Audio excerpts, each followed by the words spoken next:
성경 누가복음 12장 49절에서 53절 말씀을 가지고 예수 믿는다는 이유로 이와 같은 제목으로 잠시 은혜를 받도록 하겠습니다. 49절을 한번 읽어주시겠습니다. 49절 시작. 내가 불을 땅에 던져보니 이 불이 이미 붙었으며 내가 무엇을 원하리요. 아멘. 49절 이 말씀, 불을 땅에 던지러 왔다 하는 말씀을 우리가 굉장히 많이 들었어요. 뭐 특히 이제 어느 부흥회라든가 기도원에 가면 이 말씀, 이 요절을 가지고 설교를 하시는 그 목회자들이 굉장히 많이 있습니다. 그래서 주님이 성령의 불을 던지러 왔다. 그래서 이 성령의 불이 붙었으면 내가 무엇을 더 바라냐 이렇게 이제 이야기를 합니다. 그렇게 말씀을 하고 이렇게 받아들여도 아무 이상이 없어요. 왜냐하면 요절로서 뽑아가지고 그냥 성령의 불 딱 흐름하지 않고 한 요절 49절만 뽑아가지고 말씀을 하게 되면 성령의 불을 땅에 던지러 왔다. 그래서 우리 모두가 다 성령에 충만하면 하나님이 바랄 것이 없지 않느냐, 바랄 수만 소원이 없다, 이렇게 이제 이야기를 하고 합니다. 그렇게 말씀을 해도 아무 이상이 없습니다. 그런데 이 불을 땅에 던지러 왔으니 요 말을 이게 우리가 보기에는 그냥 제가 말씀드린 것처럼 그렇게 성령의 불로 해석을 해도 된다 이거죠. 그런데 이 불이 난해구절입니다. 요 49절이 난해구절에 해당해요. 그래서 주석가들과 성경학자들은 이 불이 도대체 뭘 의미하느냐 해서 논쟁이 끊임없이 지금까지 계속되고 있습니다. 이것은 단순히 우리가 살고 있는 세대만 논쟁이 있는 것이 아니라 2000년 기독교 역사 가운데 도대체 이 불의 의미가 뭐냐 이거예요. 이게 말 그대로 성령의 불을 말하는 것이냐, 아니면 영적인 그러한 활동을 말하는 것이냐, 아니면 이것이 로마의 침략을 말하는 것이냐. 로마가 침략해서 70년 예루살렘을 불덩이 되게 만들잖아요. 회파하고. 그러니까 이스라엘을 회파한 이 사건을 말을 하는 것이냐, 아니면 왜냐하면 이 부분이 종말론에 해당하기 때문에, 그리고 또 이 부분을 또 심판으로다, 하나님의 심판을 의미하느냐 해가지고 논란이 많습니다. 우리가 그냥 볼 때는 뭐 성령의 불을 주님이 땅에 던지러 왔기 때문에 성령의 불로다 이렇게 받아들이는 그렇게 이해하고 있는데, 이 전체 문맥상 흐름을 이렇게 보게 될 때는 우리가 알고 있는 것처럼 성령의 불을 의미하는 것이 아니다 하는 쪽에 기울어지고 있습니다. 그래서 이것은 그냥 독단적으로 뽑아서 이야기를 할 때는 성령의 불을 말하지만 전체 흐름상, 종말론의 전체 흐름상, 본문의 전체 흐름상으로 볼 때는 이는 성령의 불을 말하는 것이 아니라 바로 심판의 불을 말하는 것이다 라고 학자들은 이렇게 이제 그쪽으로 많이 기울어지고 있습니다. 그러나 이거에 대해서 이렇다 저렇다 이야기는 할 수가 없습니다. 그러나 제가 보기에도 이 49절부터 그 이하의 말씀으로 볼 때 이 말씀은 심판의 불을 의미한다 이렇게 보는 것이 타당하지 않을까, 나름대로는 이렇게 생각을 하고 있습니다. 그래서 이 심판의 불이 이미 붙었으면 뭐 더 이상 바랄 것이 무엇이 있겠느냐, 이렇게 이제 우리가 이해를 하는 쪽이 더 좋습니다.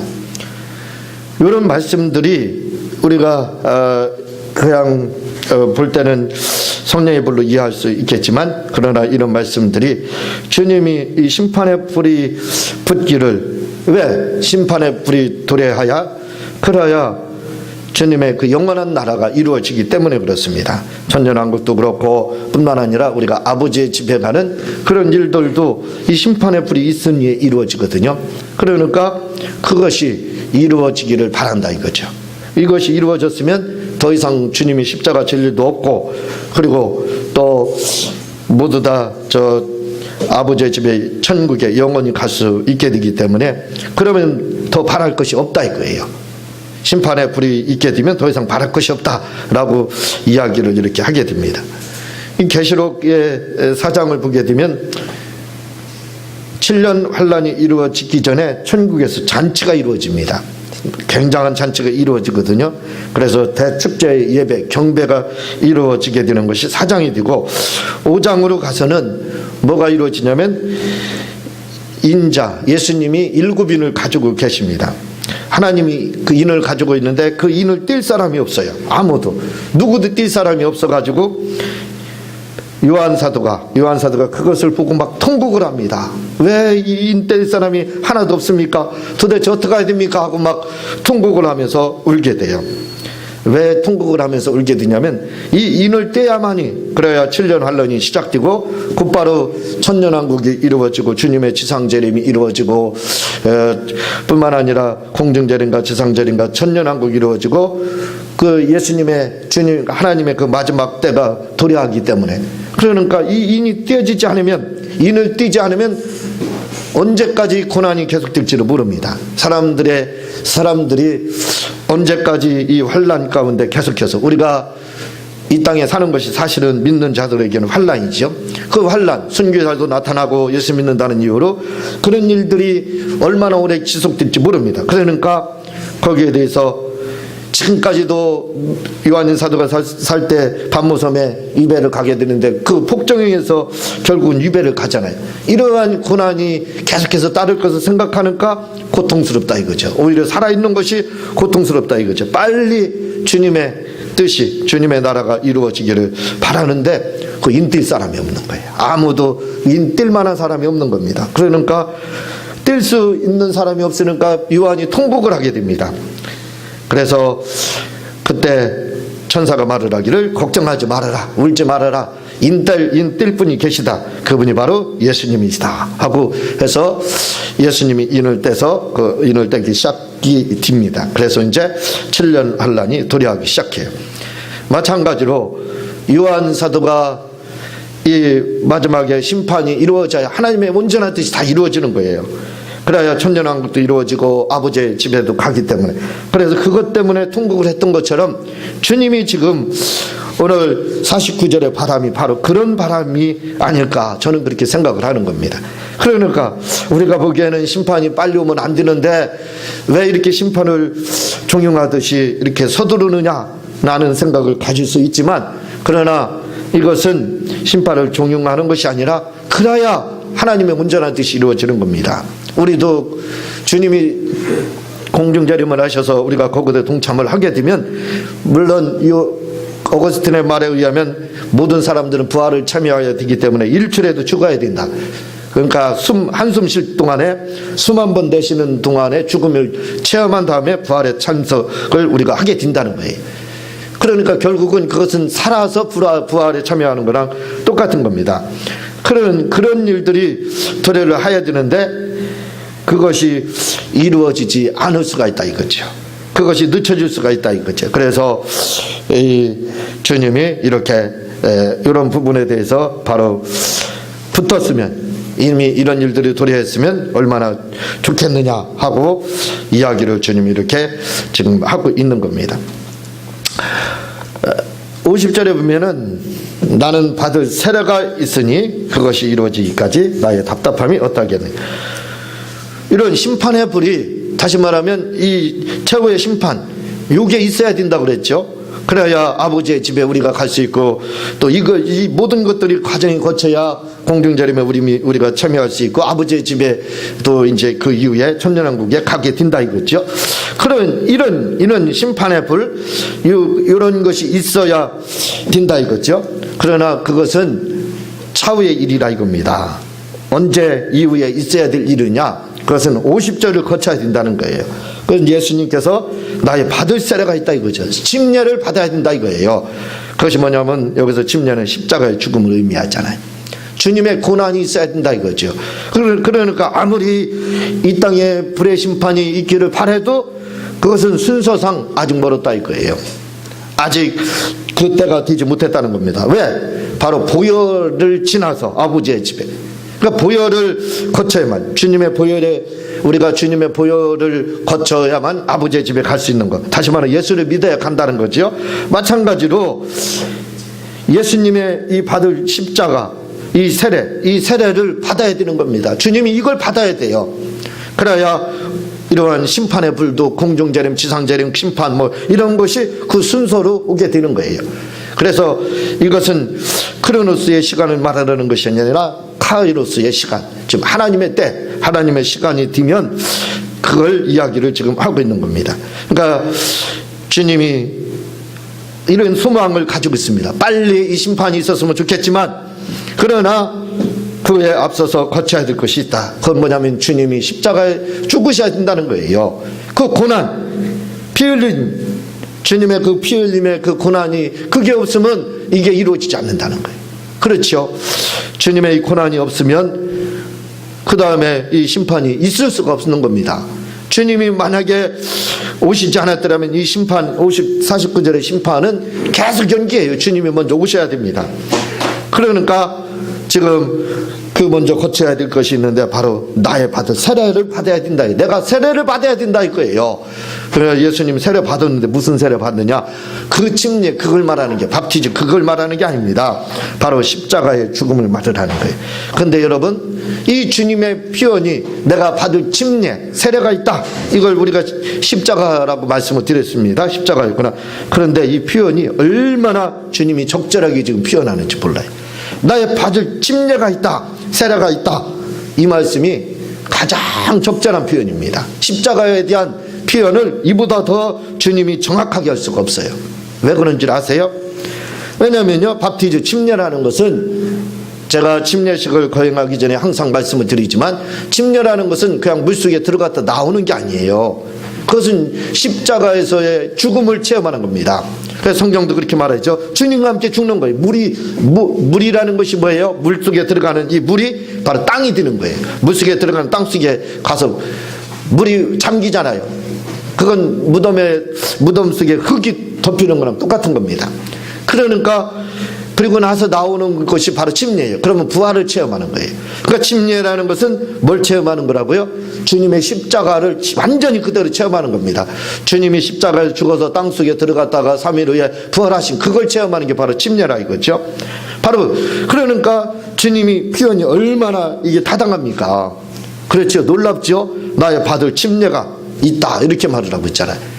이 한마디가 모든 걸 대변하고 있습니다. 무슨 말이냐면, 이 침례라는 말씀이 뭐예요? 죽어서 물속에 들어갔다가 나온다, 그걸 말하잖아요. 그러니까 뭐예요? 주님의 고난을 말하는 거예요. 십자가에서 죽으셨다가 무덤 속에 있다가 그 다음 3일 만에 부활할 거, 요걸 바로 나의 받을 침례가 있으니, 이렇게 말을 하는 거예요.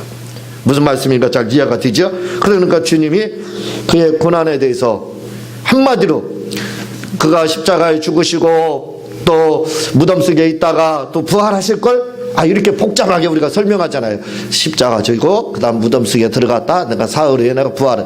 복잡하잖아요. 한마디로 줄이자 이거지요. 요즘 말을 줄이는 말이 유행하잖아요. 그래서 이 젊은 사람들 이야기하는 거 무슨 말인가 못 알아듣잖아요. 은어로 다 행해지는 것처럼 줄임말이니까. 마찬가지예요. 그 모든 걸 주님이 줄여가지고 한마디로 말하는 게 뭐냐면, 침례가, 내가 받을 침례가 있다, 이렇게 말하는, 침례가 바로 그걸 말하는, 이런 침례를 거쳐야만 이런 주님의 원하는 마지막 심판, 주님의 때 아버지의 집에 갈 수 있는 그런 일들이 이루어지니까 주님이 보시기에는 답답하다 이거죠. 빨리 그 일이 진행됐으면 좋겠는데 그렇지 않다. 그래서 나의 답답함이 어떠하겠느냐, 이렇게 이야기를 하지만, 이 말을 알아들을 수 있는 제자들, 무리들이 과연 몇 명이나 있겠어요? 주님 도대체 무슨 말씀을 합니까? 하고 소처럼 눈만 껌뻑껌뻑 하겠지요. 도대체 무슨 말씀을 하는지 모르겠다 하고 난해 구절 하고 아마 넘겼을지도 모릅니다. 그러나 바로 그런 의미에서 주님이 말씀을 하셨다는 거예요. 자, 그러면서 51절에 내가 세상에 화평을 주려고 온 줄로 아느냐, 내가 너에게 이르노니 아니라 도리어 분쟁하게 하렵니다. 주님의 오심, 주님이 이 땅에 오신 이유에 대해서 이야기를 하고 있습니다. 분쟁케 하기 위해서. 주님은 평화의 사도입니다. 평화의 왕이세요. 그렇죠. 그런 분이 다 그렇게 평화를 기대하고 있습니다. 그러나 주님이 평화를 기대하고 있지만 모든 사람들이 다 평화를 기대하는 거예요. 왜냐하면 이스라엘 사람들이 기대하는 분이 누구냐면 메시아를 기대를 하고 있습니다. 근데 그 메시아라는 분이 어떤 분이냐면 지상 낙원을 이루는 분, 유토피아, 지상 낙원을 이루는 분. 메시아 사상을 가지고 있어요. 메시아의 도래 사상을 이들이 이스라엘 사람들이 가지고 있습니다. 그러니까 이스라엘 사람들은 메시아가 오기를 얼마나 합수고대하고 손꼽아 기다리는지 몰라요. 메시아가 언제 나오실까? 메시아가 오셨으면 좋겠다. 하루라도 메시아를 기다리는 거예요. 매일같이 하루가 천년처럼 이렇게 손꼽아 메시아를 기다리고 있습니다. 왜? 화평을 주려고. 그분이 오게 되면 로마로부터 독립할 것이다. 그분은 독립투사가 돼서 죽지 않는 독립투사, 다윗과 모세와 같은 독립투사가 될 거라 이거예요. 그래서 그분이 오셔서 우리나라 자주 국방을 하는 것처럼 자유 이렇게 독립을 한다 이거. 자주 독립을 이룰 것이다 이거죠. 나라가 독립되면 얼마나 평화스럽습니까? 화평하느냐 이거죠. 여러분 남의 지배를 다마다 받고 있으면서 조금 잘못하면 한 대씩 줘박아 봐요. 그렇게 조박임을 당하면서 있어봐요. 얼마나 힘들어요. 그렇잖아요. 그런데 자유는 어때요? 누구 하나 간섭하는 사람이 없습니다. 누가 와서 꼴밤이나 주는 사람이 있습니까? 그런 사람 없어요. 그러니까 자유를 얻으면 평화가 옵니다. 자유롭다 이거죠. 화평이 이루어진다 이거죠. 그런데 당시에 이스라엘은 노마의 지배를 받으면서 그리고 조금만 잘못하면 어떻게 해요? 와서 꼴밤 한 번씩 노마 사람들이 주는 거예요. 그러니 그게 얼마나 힘듭니까? 그러니까 메시아가 와가지고 오셔서 제발 좀 저 노마로부터 꼴밤 맞지 않게 해달라고. 그래서 메시아를 기다리는 거예요. 그 메시아는 자주 국방을 이룰 것이며 자주 독립을 이룰 것이며 노마로부터 우리를 해방시켜서 우리에게 평화를 줄 거다. 이런 고통을 당하지 않게 하는 꼴밤 맞을 일을 주지 않을 것이다. 그런 사상을 가지고 있었어요. 그래서 그 메시아만을 기다리고 있었던 겁니다. 그러나 이것은 그러니까 그가 누구예요? 모세와 다윗. 모세가 바로 그런 일을 해 출애굽을 시켰고 다윗이 최전성기를 이루었지 않습니까? 이스라엘에. 그러니까 모세 다윗을 기다리는 것이 그들의 메시아가 아니었어요. 그러니까 메시아가 오면 화평을 줄 것이다 라고 기대를 하고 있는 거예요. 이 전혀 모르는 겁니다. 메시아에 관한 잘못된 그러한 메시아가는 이들이 가지고 있는 거예요. 메시아는 그런 분이 아닌데, 그러나 육적인 평화를 주는 분이 아닌데, 물론 평화도 줄 수 있겠죠. 그분은 영적으로 우리를 독립시켜 주시고 영적으로 우리를 자주 독립시키는 그러한 분이 바로 메시아인데 그거에 대한 그들의 그 인식을 그들이 갖고 있지 못했습니다. 그러니까 그들은 메시아만 도래하면은 이제 모든 만사 형통이다, 끝이다. 로마로부터 우리는 자유를 얻기 때문에 그때부터 우리는 자유의 사도다. 근데 그렇게 착각을 하고 메시아를 기다리는 거예요. 그러나 주님이 그렇게 말합니다. 그건 너희들이 오해하고 있는 것이다. 메시아는 바로 와서 너희에게 그런 육적인 화평을 주시는 분이 아니다. 도리어 너희에게 여러 가지 분쟁을 아마 조성하게 될 것이다. 이렇게 이야기를 하는 겁니다. 우리에게 주시는 평화는 바로 영적인 평화를 의미하기 때문에 그렇다 이거죠. 그래서 오히려 화평을 생각했는데 메시아가 오면 어떻게 되냐면 생각과 전혀 다른 겁니다. 그때부터는 이제 분쟁이 시작된다 이거죠. 육적인 화평이 아니기 때문에 영적인 화평을 우리에게 주기 때문에 그때부터는 이제 논쟁이 시작된다 이겁니다. 그래서 분쟁케 하리라 이렇게 이야기를 하고 있는데 이 분쟁이라는 말이 헬라어로는 편이 갈라져 가지고 서로 다투는 걸 말하는 거예요. 서로 편이 갈라져서 이제 다툼이 시작이 될 거다라고 주님이 이야기를 합니다. 여러분, 우리가 신앙생활을 해보셔서 알겠지만 신앙생활 하면서요, 우리가 예수님을 믿으면서 뭐가 있느냐면 분쟁이 있게 된다는 걸 알아요. 예수님을 믿지 않은 사람들에게는 분쟁이 없습니다. 이런 분쟁이 없어요. 영적인 분쟁이 없습니다. 가만히 한번 생각해 보세요. 아홉 손가락 가진 나라가 있다고 생각해요. 그 중에서 10손가락 가진 사람이 하나 가봐요. 그 다음부터는 이게 오르냐 저게 오르냐 어떻게 돼요? 굉장한 분쟁이 시작이 됩니다. 그 전까지는 분쟁할 일이 없어요. 왜? 다 9손가락 가지고 있으니까 9손가락이 정상인 줄 알았어요. 그런데 10손가락 가지고 있는 사람이 와가지고 이게 정상이라고 하면 그때부터 어떻게 돼요? 분쟁이 시작이 되는 겁니다. 마찬가지라 이거지요. 예전에는, 지금은 이런 아마존이나 또 아프리카나 이런 데 가도 식인종이 없어요. 사실은 식인종이 없습니다. 그러나 예전에는 그 식인종이들이 있었죠. 이제 개화가 되고 개몽이 됐습니다. 그게 다 이제 선교사님들에 의해서 그렇게 됐어요.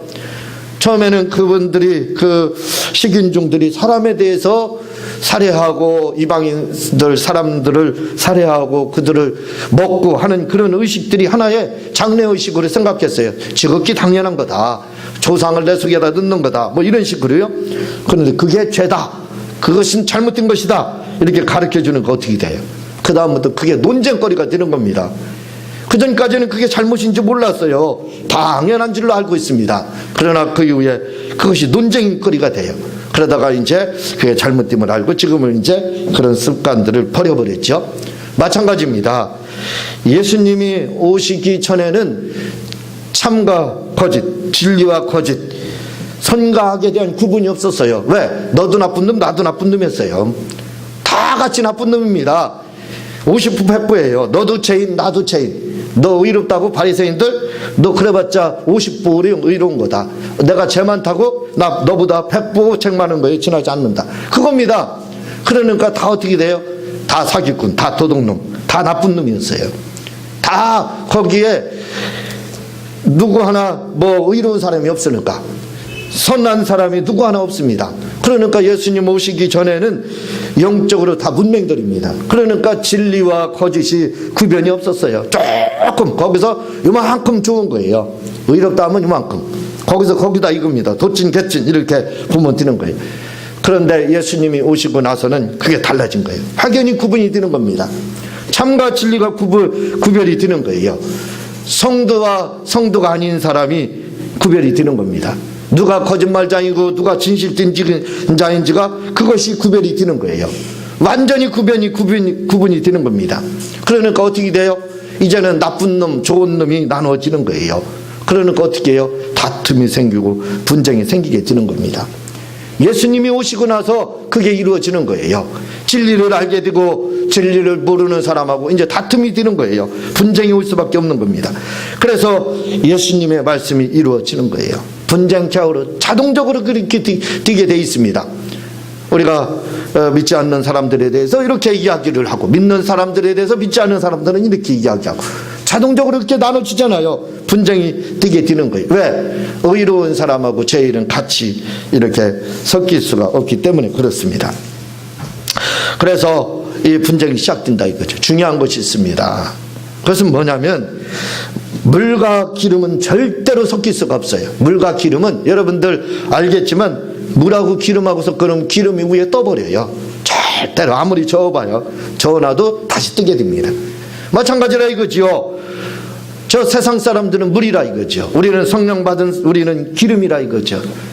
우리는 완전히 어디다 갖다 놔도 섞인 것 같지만 섞이지 않고 구별이 됩니다. 그러니까 어떻게 돼요? 물과 기름은 하나가 안 돼요. 나눠질 수밖에 없습니다. 그러니까 분쟁이 이루어질 수밖에 없어요. 그런데요, 우리가 신앙생활을 하면서 이렇게 생각해야 됩니다. 내가 예수님 믿고 나서 나에게 분쟁이 한 번도 없었고, 나는 사람들과 다툼이 한 번도 없었다. 믿지 않는 사람들과 논쟁도 한 번 없었다. 나는 믿지 않는 사람들로부터 단 한 번 핍박을 받아본 적이 없다 하는 사람들은, 야, 너는 어떻게 이렇게 온유하고 그렇게 화평케 했느냐, 그렇게 우리가 물을 수가 있어요. 그러나 그것은 주님의 말씀에 근거해서 볼 때는 신앙생활 한마디로 엉망을 했다는 겁니다. 잘못했다는 증거예요. 아니, 내가 화평케 되고 내가 화평을 이루고 했는데, 아니 그게 뭐가 잘못입니까? 잘못이죠. 한번 따져보자 이거죠. 자, 제사 지내는 집에 믿는 사람이 시집을 가든지 어떻게 됐어요? 나는 제사 못 지냅니다. 우리 자식들도 안 됩니다. 해보세요. 그럼 어떻게 돼요? 분쟁이 시작되는 겁니다. 그때부터는 참과 거짓이 이제 싸우게 되는 거예요. 이게 잘못됐다, 저게 잘못됐다 시작이 되고, 믿는 사람의 수가 적으니까 어떻게 돼요? 이 잘못된 놈 해서 꼴밤을 맞게 돼 있어요. 핍박을 당연히 받게 돼 있습니다. 이렇게 돼 있는데 봐보세요. 나는 그런 일이 없습니다. 그건 무슨 뜻이에요? 나 제사 지냈다 그 말입니다. 그렇죠? 나 세상과 같이 동화돼서 하나가 돼서 나는 전혀 핍박을 받지 못했다 그 말입니다. 그러니까 한마디로 뭐예요? 나는 예수 믿고 나서 분쟁이 한 번도 없었고 나 때문에 다툼도 한 번도 없었고 나 때문에 문제가 야기된 적이 한 번도 없다. 그러면 야 당신 참 대단합니다. 이렇게 박수 칠 일이 아니라는 거예요. 뭐라고요? 책망받을 일입니다. 너 어떻게 그렇게 신앙생활 했느냐 이거예요.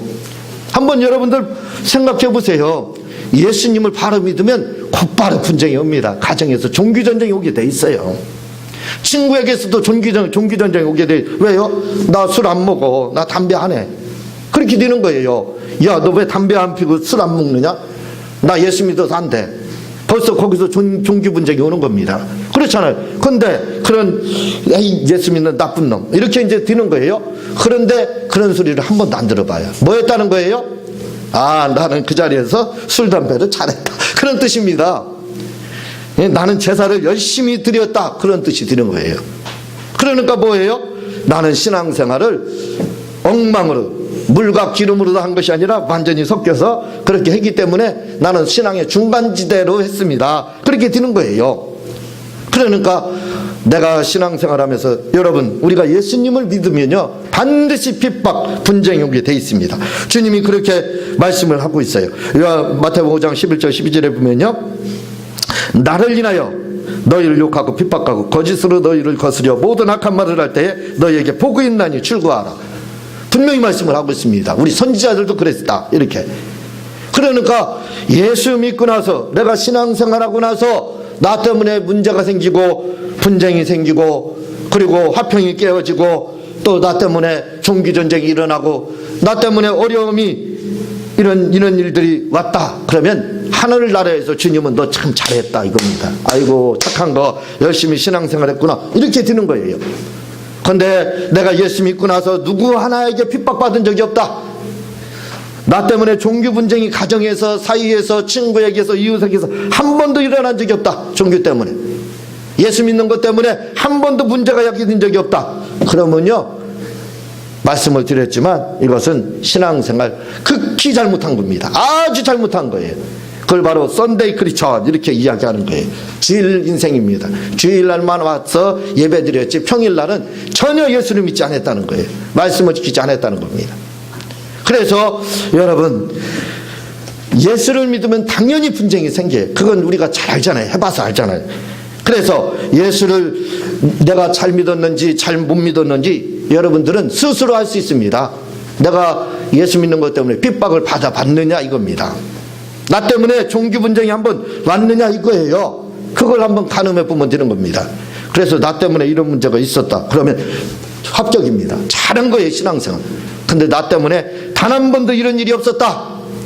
내가 예수 믿는 것 때문에 다른 사람으로부터 핀잔 한 번 들은 적이 없다. 조롱 한 번 들은 적이 없다. 그러면 신앙생활은 엉망을 했다는 겁니다. 엉망으로. 하나님의 인정을 받지 못할 정도로 한 거예요. 그러나 여러분들이 예수 믿으면서 이런 분쟁거리가 분쟁의 소재가 되었다면 여러분들은 참으로 신앙생활 잘한 거예요. 믿음을 지킨 겁니다. 여러분 군대를 가게 되면요 지금은 안 그렇지만 예전에는요 고참들이 밑에 하급 병들을 때리는데요 그리고 벌을 주는데요 이유가 간단합니다. 뭐라고 그러는 줄 아세요? 이유는 엎드려 뻗죠. 또는 매를 갑니다. 그러면서 뭐라고 하냐면 빠졌다는 거예요. 아니 뭐가 빠졌는지도 몰라요. 빠졌다는 거예요 무조건. 그럼 그게 이유가 다 되는 겁니다. 더 이상 이유 없어요. 내가 뭘 잘못했는지 잘했는지도 몰라요. 그냥 빠졌대요. 뭐가 빠졌는지 모르지만 빠졌대요. 그러고 엎드려 뻗치고 기합 주고 그리고 때리면 맞을 수밖에 없어요. 왜 맞았는지도 몰라요. 빠졌다 하니까 빠진 것 때문에 맞는 거예요. 마찬가지입니다. 우리가 신앙생활을 잘하게 되면요 아무리 100가지를 잘해보세요. 여러분 100가지를 부모에게 형제에게 이웃에게 친구에게 다 해보세요. 예를 들어 1억 있으면 1억도 줘보세요. 믿지 않는 사람에게 1억도 줘보세요. 그 사람이 그럼 고맙습니다 대단 앞에서 하겠죠. 그런데요 뒤에서 뭐라고 하는 줄 아세요? 그 다음부터는 뒤에서 빈잔을 하고 이야기를 합니다. 뭐라고 하는 줄 아세요? 저 사람 돈은 많아가지고 줄 줄 모르지만 제사도 안 지낸대. 술도 안 먹는데 담배도 안 핀대. 어디 그 향락을 즐기는데 이런 데도 안 간대. 참 저 사람 삶 잘못 살 이렇게 말을 합니다. 예? 왜 그런 줄 아세요? 이유는 간단합니다. 아무리 잘해도 100가지를 잘해도요 예수 믿는 거 그 하나 때문에. 우리는 다 잘한다고 할지라도 핍박을 받는다니까요. 왜? 예수 믿는 거 하나. 100가지 잘하고 마음에 들게 하더라도 한 가지 이유가 있습니다. 그것은 뭐냐면 예수 믿는 것 때문에 수많은 핍박과 환난과 어려움이 우리에게 와요. 저 중동 국가에서 신앙생활하는 사람들이요, 우리 크리스찬 형제들, 그들이 얼마나 삶이 거룩하게 사는 줄 아세요? 근데 그들이 이슬람에 의해서 수도 없는 고난을 당합니다. 왜 당하는 줄 아세요? 그들의 삶이 삐뚤어져서 그런 줄 압니까? 아니에요. 예수 믿는 거 하나 때문에. 이유가 없어요. 100가지 잘해도 한 가지 이유. 다 잘했어요. 그러나 빠졌다 한마디로 다 기합받고 군에서 맞는 것처럼 다 100가지를 잘해도 한 가지 이유입니다. 이유는 거기에 있어요. 뭐? 예수 믿는 거. 더 이상 이유가 없어요. 더 이상 왜 그러는지 물어볼 수도 없습니다. 그거 하나 때문에 우리는 종교 분쟁이 생기고 우리 때문에 문제가 생깁니다. 그러면 뭐예요? 바로 우리는 신앙생활을 잘했다고 하는 것이 되는 거예요. 버가목 교회가 계시록에 나옵니다. 이 교회는요 참 놀라운 교회. 다른 교회들 중에서는 칭찬도 받고 뭐 이렇게 책망도 받고 했지만, 책망만 받은 교회도 있지만, 그런데 이 버가목 교회를 향해서는요 내가 책망할 것이 두어 가지가 있다 이렇게 말을 합니다. 다른 데는 그 말을 쓰지 않았어요. 놀랍죠? 너에게는 책망할 것이 두어 가지가 있다는 거예요. 왜 책망을 하느냐? 이유가 간단합니다. 그것은 뭐냐면 바벨론 신앙을 받아들였다는 거예요. 바벨론 신앙은 노마가 섬기는 신앙입니다. 그게 뭔지 아세요? 성부 마리아상을 말을 하는 거예요. 성부 마리아가 아기 예수님을 품에 안고 있잖아요. 그게 바벨론 신앙입니다. 그게 노마 신앙이에요. 그걸 받아들였어요. 왜? 이 버가목 교회, 버가목 지역은요 황제 숭배를 성년이 되면 반드시 1년에 한 번 하게 됩니다. 안 하면 적대시 하게 돼요. 핍박이 말도 못합니다. 순교까지 하게 돼요. 그러니까 어쩔 수 없이 황제를 숭배하고 바벨론 신앙생활을 할 수밖에 없게 돼 있어요. 그런데 그걸 받아들이는 거예요. 아, 나는 핍박받기 싫어. 나는 어려움 당하는 게 싫으니까 뭐 교회 다니면서 저 성모 마리아상 같이 바벨론 받아들이면 되고 황제 숭배하면 되지 뭐. 아, 예수 믿으면 되는 거 아니야? 예수 믿으면. 그게 바로 니골라당, 또 발람의 교훈, 이사벨의 교훈 이렇게 말을 합니다. 그게 뭐예요? 다 받아들이는 거예요.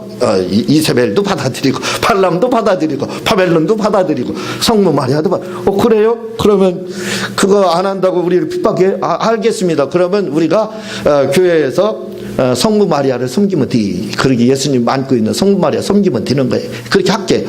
그래서 그때부터 이 버가목 교회는 바로 성모 마리아를 섬기기 시작했어요. 그래서 모든 그런 교훈들을 다 받아들였습니다. 왜냐하면 영지주의의 영향인 그들의 영향을 받은 거예요. 영만 구원받으면 된다는 거예요. 육체는 무슨 죄를 저질러도 괜찮다는 거예요. 그러니까 모든 걸 다 받아들이는 겁니다.